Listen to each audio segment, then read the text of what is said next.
Good afternoon, and thank you for having us all over. We've had two of our panelists who have driven down from Mumbai. Very serious discussion because you can see the passion or the interest of coming to address. Also, a very eminent audience. I think this is happening first time in Pune, is it? Somebody would agree. First time in Pune? Second? Okay. So for me, the first year, and it's very amazing to be here in Pune and moderating this eminent panel. You've got introductions for everybody, but I'll still again start with Chef Milind Sovani. I've looked up to him, grown up seeing him cook, and very proud to be in the same, very proud to be sharing the stage with him.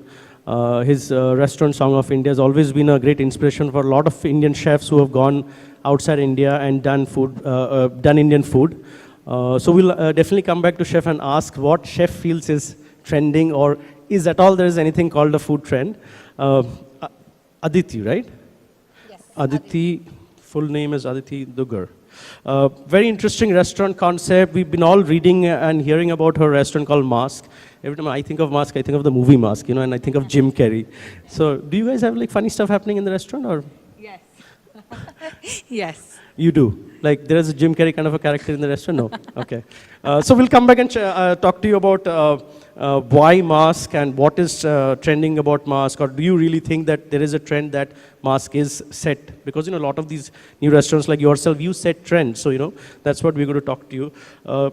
Chef Rakhee, of course, the Hi. TV celebrity, the big face of the food channel.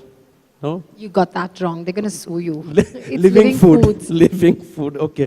Yeah, I think there's major competition going on between the food channels. Like the restaurants and chefs compete, food channels also Living compete. Foods is the #1 in the food and lifestyle There you channel. go. So Rakhee, of course, is the best person to tell us about trends. And then we will quickly open up the floor, because since you're all here and you're all industry professionals, I would rather have you asking questions to the panel than us talking, because we keep talking back in the speakers room. We spoke for like an hour. So We've already done our chatting session, so why don't you all ask us? Okay, so I'll go start with Chef. Chef, now you've been in Singapore doing restaurants. You're also doing things in India now. You're in Pune. In your mind, do you feel it is important to do what is trending, or you set your own trends, or how do you address this question? Because it keeps coming up all the time. I think as a chef, it's very difficult when you're a chef and an entrepreneur, because the chef in you wants to do only good things, and the entrepreneur in you wants to do only things that sells. So it's easy to be a chef, but difficult to be an entrepreneur, because a chef can do what he wants, the entrepreneur needs to do what people wants. Okay, so I think the answer lies in that. But yes, you can't ignore the trends. You can't ignore what exactly your clients or your customers or the today's generation wants to eat in your restaurant. So it has to be a balance between the two, a balance between the kind of cuisine you want to serve and making it acceptable to what today's market, for today's trend. I think that is what is the key. Chef, before we go to the other panel, I just want to ask one thing, because back in the room we were discussing that today a lot of the places are very high on alcohol or bar quotient. We are saying their restaurants, lounge bars, whatever XYZ. But do you feel it is necessary for the restaurant business to go so kind of, I'm not saying that drinking is bad, none of that kind of thing, but I'm saying, is it important for a successful restaurant to rely so heavily on drinks and bar? I think a restaurant, when you say per se a restaurant, so it is not a pub. So the highlight of the restaurant has to be food. So essentially a restaurant should survive or should be known for the food that it serves.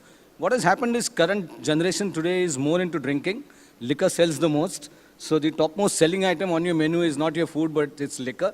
So most of the restaurants, or most of the so-called restaurants, are now turning into lounges and pubs so that they can address to the need of the hour. But I would say the need of the hour will always keep changing. So the shelf life of pubs will always be lesser and smaller. And by the day, it will go smaller and smaller, more pubs come in. So it is the food which will be a differentiator. Because the same Kingfisher beer is available at all the pubs, but the same food will not be available at all the restaurants. So I think if you concentrate on your liquor, fine, but don't forget your food, people will come back for your food. Chef, now the Kingfisher differentiation is who's selling it the cheapest and who has better music. So that's how we also decide where to go and drink Kingfisher.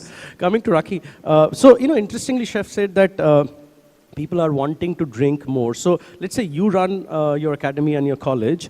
Would you then align your chefs to become something where they can fit into the industry? Because finally they are all going to go look for a job. Yeah. And if the trend is that everybody's opening a bar-centric space or a lounge-centric space where you need more small eats or, as we say, fusion food, would you teach that? Yeah. First of all, good afternoon to everyone out there. Definitely. So at Palate Culinary Studio, which is where we do only our one-day workshops, but the academy is it's actually trending, as we can say, because I just felt we always kind of want to go international, right? So instead of, going to the West, I thought, we should get that here. But yes, when we are doing a culinary certificate course, which is, say if we're talking about a 10-week certificate course or a diploma, we are doing something which is more abreast with what's trending, would which you is have current. a paper called fusion food or tapas for the bar? We do. In fact, invite a lot of other chefs who are, doing such kind of things at their restaurant. We do a wine and cheese.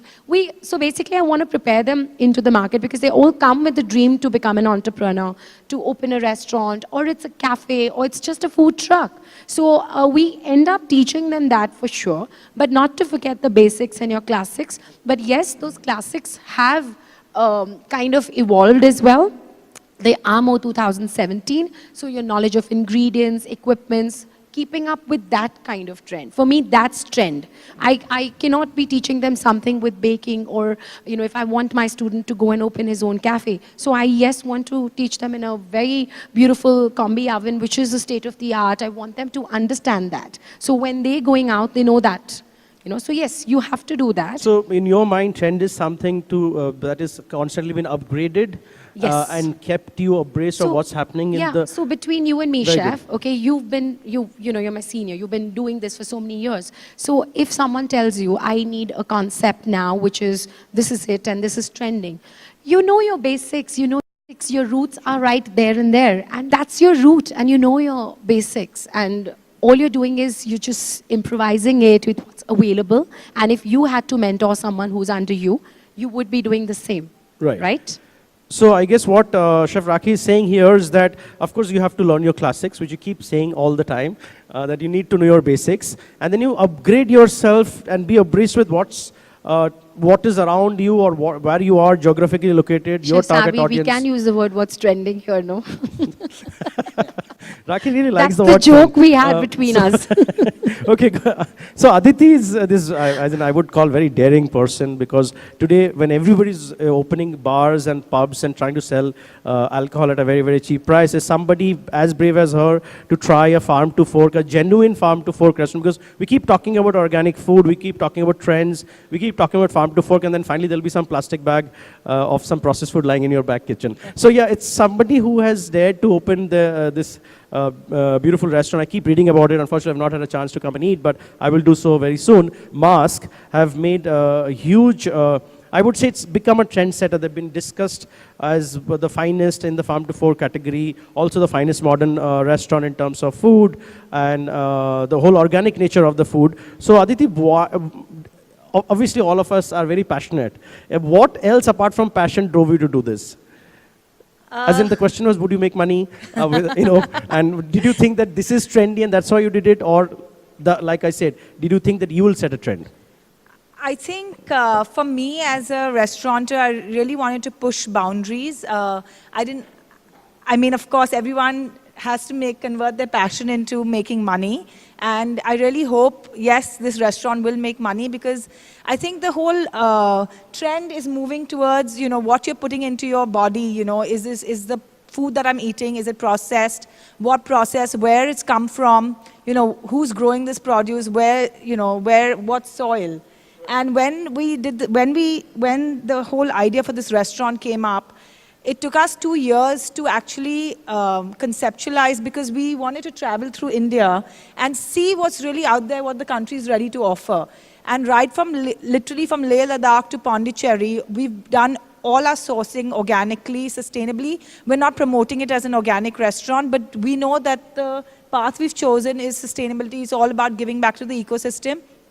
And I think that's what's trending is, giving back to community, really harnessing what your country also has to offer you to give back, to put India in the limelight. And, when it's a notion that, imported is great and, probably foraging this way would be a more expensive route, but it's actually not true. In fact, I think we've really given back to farmers. And which is, I think, gives us great pride. And what we put on the plate, that's why mask means a culinary theatre.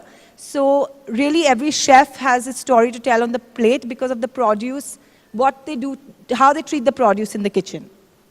So very interesting again, it's a beautiful way of looking at things that you are almost saying that my food is Indian food because I'm cooking everything that is from my country. Because when we say Indian food, we try to kind of brand them by a few dishes or a few regions. So it's a very modernistic approach to say that I'm using all techniques, I'm letting my chefs to do their own expression. At the same time, I'm using everything that is grown around this country. So I think it's a very interesting approach. If a lot of us start doing something like this, it will also not just promote our own food, our own cuisine. Like you rightly said, it also gives back to the community, it gives back to the farmers. Produce which would have been neglected so far in this country would get a face. Today we're talking about superfood, we're talking about energy food, we're talking about food that does... But even grains like amaranth and buckwheat and all, these are things which in fact, amaranth is Rajgira. People actually eat it during the Navratre fast. Yeah, so and suddenly the trainer, suddenly the trainer or people are saying, oh, this is trending, and your trainer is telling you, your nutritionist is telling you to eat it now. These are grains from our country, which I think I'm aware of when I was younger and I used to fast and 9 days and we used to eat. We call it savdi, local names of such things. And these are trending now. वो हमारा local produce ही है. It's all ours. So basically it again says that go back to your basics. We're bringing it to, but we're just bringing it to the forefront is what we're trying to do. And I think many chefs are doing that now. Like even a simple thing like a risotto. Everyone only knew that, okay, risotto is only done with arborio rice. But how many of us are now doing it with every other grain possible? Am I right? So it's about a different approach. Chef, I would like to take, because you're an industry stalwart, what is your, it's a very interesting thing that she said that, okay, we're making a classical dish, like tomorrow if I make a biryani with ragi, would you eat it? Or if I make biryani with jawar, would you eat the biryani or would you consider it a biryani? Because it's a very typical question that one needs to ask today. Okay, risotto could be made with anything. An Italian would not accept it or not agree to it. We are saying, okay, we are making this ragi risotto and jawar risotto and bajra risotto, all sorts of risottos happening. From idli rice to bomba to any damn thing we have found in this country, from black rice from northeast. I have been the culprit doing so. So I've used red rice, I've used the forbidden black rice, I've used all possible rice. Would you classically agree as a stalwart chef saying a biryani could be made with black rice? Or like vice versa, risotto could be made with idli rice, things like that. I would say like everything evolves, even food should evolve. So there is no harm in trying new ingredients to make classical dishes. So unless the dish, because sometimes chefs try new dishes just for the heck of it. Don't do anything for the heck of it. If your biryani made out of whatever ragi or what is really amazing, it tastes very good, there's no harm in doing it. Because otherwise, how will food evolve? Because I'm a person who believes that not because something is authentic and Purane Zamane ka, it has to stay that way. Exactly. Where have we remained Purane Zamane ka? So why should the food remain Purane Zamane ka? So the food should evolve. It should evolve with the times. Definitely. And another thing, Saby, it's all about fusion as well. So I personally also do a lot of fusion because I get so many fans, followers, even students, they want to do fusion. So there's nothing wrong in fusion. I feel fusion is like a marriage. The marriage has to work. That's it. It's two things. It's one recipe and maybe a different technique to it. And that marriage has to work. It should not reach to a divorce. It shouldn't be an ugly marriage. I feel because at the end of the day, we as chefs... perspective to this conversation. Because as a chef, you're passionate about what you do. No, but it's something... So people keep asking me, how do you make the food nice? Wo kaise acha? I said, it's love and passion. I tell myself, whatever I make... Fusion food is like a good marriage. That is the best, best interpretation. Why is right? Because in a good marriage, a husband and wife both have to be good. to be a good Balancing marriage, act. to balance. Okay. Okay. So that is where the fusion chef. My take is where the fusion goes wrong. Chef, yes, they're very important. This is An Indian chef tries to do a fusion dish with an Italian influence. Exactly, Now, that was if the you are thing. not good at Italian cuisine, how can you do a fusion dish which is good?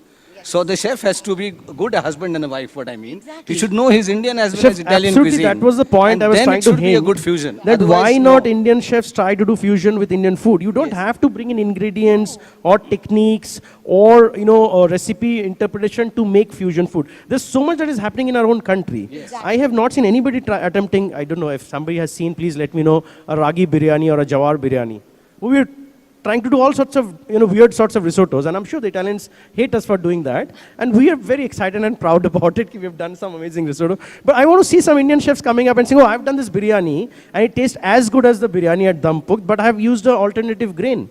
But that's not happening much. There are I do. Chefs, I do at April Rain, I do a lot of Indian fusion, wherein I fuse North Indian with South Indian or East Indian. Those kind of fusion, yes. Because then the flavors are still the Good same. marriage. They marry Two states. well. Two Yeah. states. Aditi, would you agree to the marriage story, or would you say no, we would just stick to the produce line where we're going to bring out the best ingredients from this country and fuse it the way we like? It doesn't matter whether they stayed married for a very long or not, but that day it will be fantastic. Yes. I totally agree. It has to be a good marriage because only then would you be able to respect that ingredient. Otherwise you're disrespecting the ingredient that you're using, right? So respect for produce is something that all Indians will need to learn and understand. We are a country still getting out of a third world kind of progressive scenario. 30% people still go hungry, and the wastage is one of the highest. I was reading some World Bank reports, and it's astonishing to see that India produces 2.5 times of grain that it needs currently to feed its own population, and yet people are going hungry. So obviously, there's a huge issue in terms of respectability towards food, respecting your own produce, using it in the correct way. And I think those are probably should be looked upon as trends today, rather than looking at the West and seeing, what could I borrow from there and do something interesting. Okay, so I'm going to ask all of you to give one last thoughts, and then we'll open up the forum if anybody has any questions to our panelists. I want to say something very interesting through our travels that, we actually looked for, I'd gone for a recent trip to Copenhagen and San Sebastian, and there was a lot of interesting ingredients that we, looked upon, like sea buckthorn, or like in the hills of Morocco, you get dragon fruit, etc. And when we were in Uttarakhand and the foothills of the Himalayas, we saw like sea buckthorn. We, in the month of September, October, we got sea buckthorn to the restaurant, and we got dragon fruit. So I'm just saying, it was amazing. It was an eye opener that there's so much. India has so much to offer, and there's so much less of what we're really using. And for me, the biggest take home was, we started using every part of the ingredients. So like you're talking about wastage, at Mask, we literally try and throw nothing into the dustbin. If we're using a carrot, even the peels would be fried and used in the dish.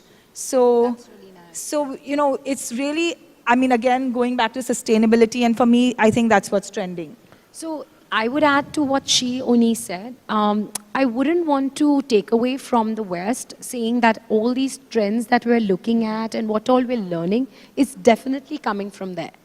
So we need to get so the idea remains, I think what we in unison agree is we have an abundance of produce. इसीलिए तो वो time पे भी Britishers यहीं पे आए थे. So we have it all. We need to explore it. So, and there's no harm if we've actually learnt it from someone, and if we're implicating it and implying it here, then I think there's nothing wrong in, admitting it. So yes, fresh produce is very important. India has an abundance of that, and we should kind of, promote that. And there's no harm in doing the fusions as well, as long as there's no confusion. So I would just say that everything that's good about food, if it's good food, then it's trending. For me, that's what it is. Yes, so it has to be good food, it has to be healthy food, yes, it has to be harnessed in a nicer way. So yes. Chef, coming to the main topic of the day, trending, and I can confidently speak about international trends because I run a restaurant in Singapore and now in India. I see a huge disconnect And to be honest, and as a chef, I'm very passionate about food. Everything casual is today the in thing. Casual restaurants are in thing, pubs are in thing, and same is the scenario internationally. So even internationally, fine dining cuisine is towards a decline. I won't say it's going to end, it's towards a decline, and casual dining is up. But internationally, even casual dining serves fantastic food. They're very serious about their food. In Singapore, Song of India got a Michelin Star last year. But there are few food courts and food stalls which also got a Michelin Star. So does that mean Michelin Star has reduced their standard? No, the food court has upgraded his standard. His food is so fantastic that Michelin Star was forced to give him a Michelin Star. So what I'm finding is in India, the trend is going towards casual. That doesn't mean that your food should also become casual. Your food should still remain authentic, it should still remain fantastic, it should be delicious. Just for the sake of making it quirky, because today now all this pop culture coming up, you know. With what pop culture, chefs are serving biryanis in a pressure cooker, they're serving it in something, fine, there's nothing wrong, you can do quirky. But doing it quirky doesn't mean don't compromise with the quality of your food. So going casual doesn't mean go casual on your food taste also, go casual on your concept, but food should remain your heart. You basically say the quality is what we're Quality is, standing yeah. for, definitely. Okay, so we can open up the floor for questions. As a wealth of experience with Chef. It's an amazing thing that you just said, Chef, that yes, you have a cool casual place, but the food should still be serious. Means approach towards food should be serious. It could be served in a very interesting manner, but what you're putting in your body can't be taken casually. Chef Anybody has Sabby, any questions? This one's especially for you and everyone else on the Can you panel. just be a of little course. louder? So this question's especially directed to you when it comes to the menu and everyone else. Chef Sabby, when it comes to minorities menu, you've got the usual, your bar menu is a work of art. And you've got the usual cats and dogs, your mojitos, your sangrias, but then you've got cocktails with bacon bits, you've got mahua incorporated in the cocktails. You've got some really good stuff happening there. Now, a normal clientele that goes to a restaurant normally just orders a mojito or like a beer. Or how easy or difficult is it to penetrate into the mind of these customers, these innovative drinks that you have on your menu? What kind of response do you get? And like, of course it's made with a lot of passion, but business-wise, are those ingredients lying behind your bar? I honestly enjoyed all the drinks, but...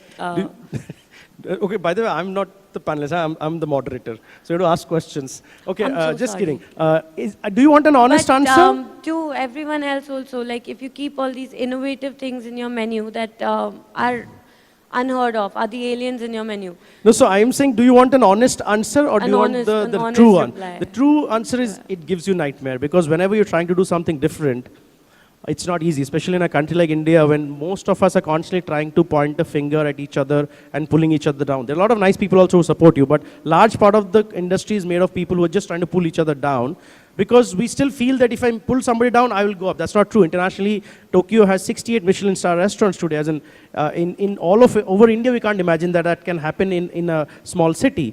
And interestingly, the chef said about the food court story. There's the recent 3 Michelin, the Gino. That's a -2 basement of Tokyo subway. So you have a Michelin Star restaurant in a basement of a subway. It is, of course, the passion of that person and supported by people. What happens here when you do something passionately, one, I'm sure Aditi will say that to you, because she just said that at the back, that, oh, it's not going to work and not going to happen. So it is very difficult when you're trying to, when everybody is opening a bottle of syrup. I'm part of Monin, so I can't say anything bad about Monin, but let's say you're opening a bottle of Monin syrup to make your cocktail, and I am pounding these mandarin oranges that I'm bringing from Nagaland on the hills. The effort and energy that goes to make that one glass of that narangi, that's a cocktail that uses the mandarin. And in every other dish or drinks, it is like that. I don't use any processed sugar. I don't use any processed salt. I use produce that I grow in my own farms. I don't think it is easy. So a lot of it is primarily done to make you feel happy. I do it to make myself feel happy. I don't know if too many people will understand or eventually will. Interestingly, Mineority went on to become Pune's first restaurant to make it to the NDTV top 10 list last year, which gave me a bit of satisfaction. Okay, somebody noticed. So yes, the answer is any of these routes are very difficult. It is full of thorns. You have to walk. You have to cry every night. You have to wake up the next day to fight. You only have to tell yourself that I have done something that I believe in. It is a fairy tale. It will come true, and keep walking. And believe that at some point at the end of the tunnel, there will be light. Did I answer it correctly, or were you expecting different? Okay. Please. So, any questions for Chef, Rakhee, Aditi? Hello, this question is for Chef Milind Sovani. How was your journey to get the Michelin Star, and what challenges you had to face?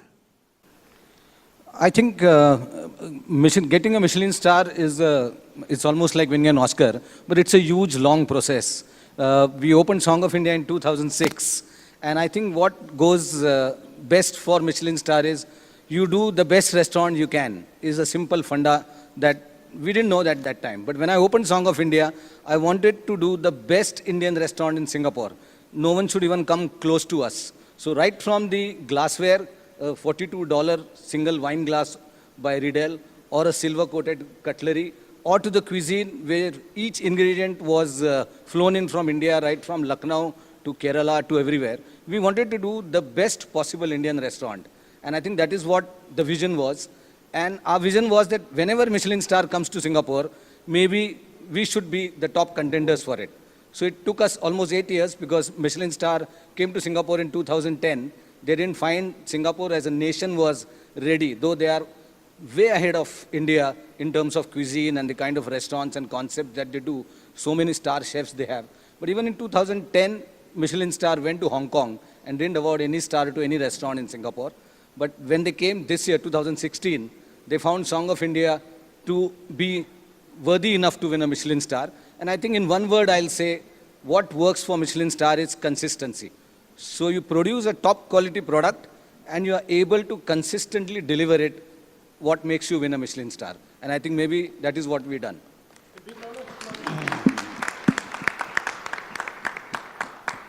I would personally say I think it is much more difficult than the Oscar because there are fewer Michelin Stars than Oscars. They had a goof up in the Oscars also this time. Chef, very, very proud of you as an Indian chef sitting in the same Thank you so forum. much. So yeah, fantastic. Anybody, please, any other questions for Chef or Aditi and Rakhee? Or we can close otherwise. Actually, Saby is not the moderator. He is playing the role of a moderator. He's one of the panelists. So long, if you like it and you think I've done a good job, it's good. I don't have to cook every day. No, he's doing a very good job. But we would like to, he's such an accomplished chef. We would like to hear from you. What is your take on what is trending and what is food and what do you think? Chef, like I was saying that, I don't really go to other restaurants because I get very influenced. I always feel others are better than mine. So I've almost stopped going to any restaurant last 6-8 years. Internationally, I do. I travel a lot and I eat a lot. I mostly eat on the streets. I've grown up on the streets. I love eating street food. I was in Vietnam last month. I did like a whole stretch of Mekong all the way till Cambodia because I want to see Angkor Wat, which is partly connected to my story because my grandmother comes from a Buddhist monastic background. So I'm very weirdly influenced and inclined, not like a regular thought process of a chef where I am reading up magazines or books or I'm traveling to Michelin star restaurants to eat. I am not that. So for me, anything that excites me in my head, I think it is a trend and I do it.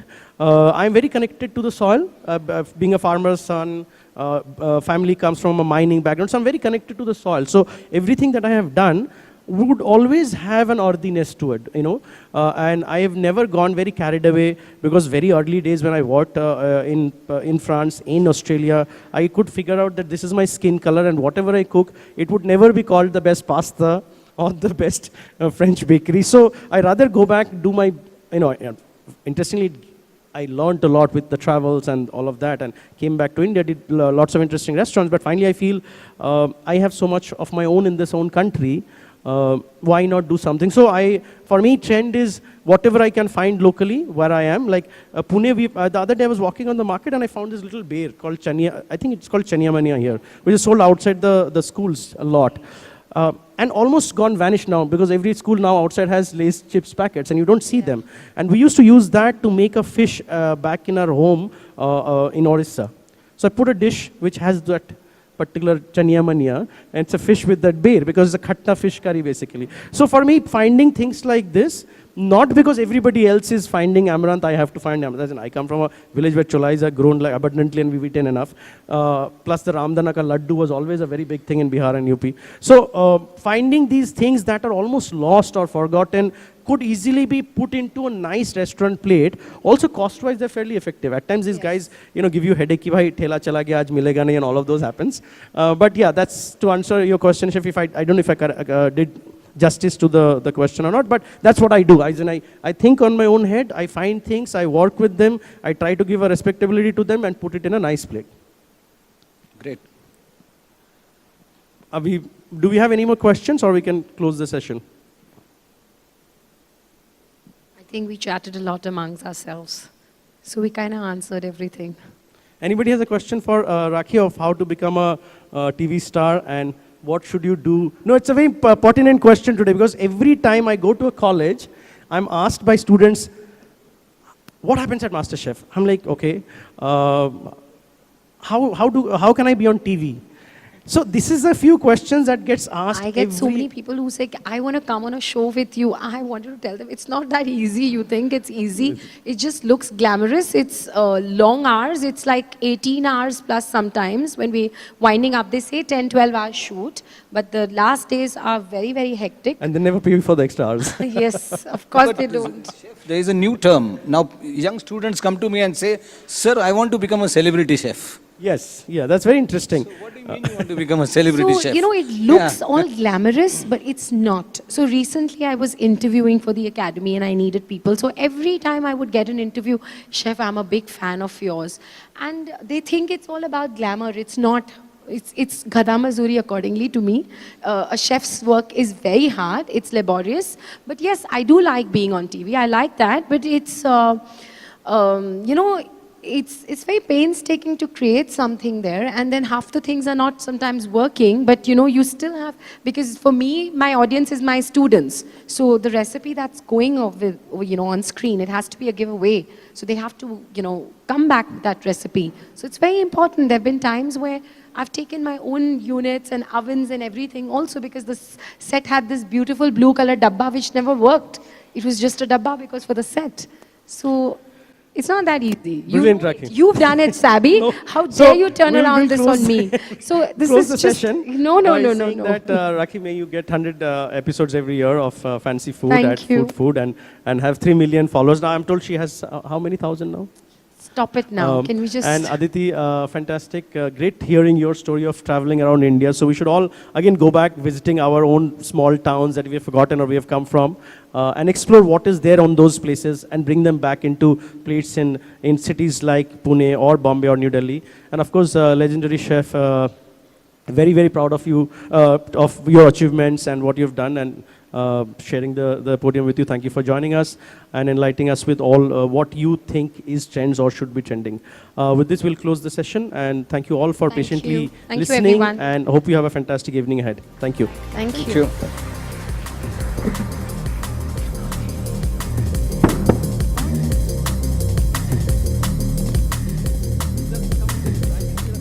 The trendsetters themselves indeed. We'll have you all to come together for a group photograph first up.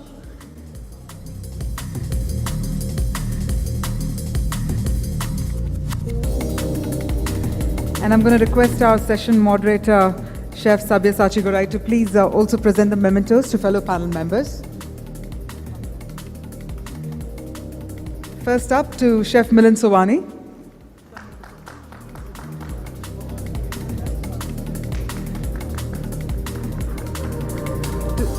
Also to Chef Rakhee Vaswani.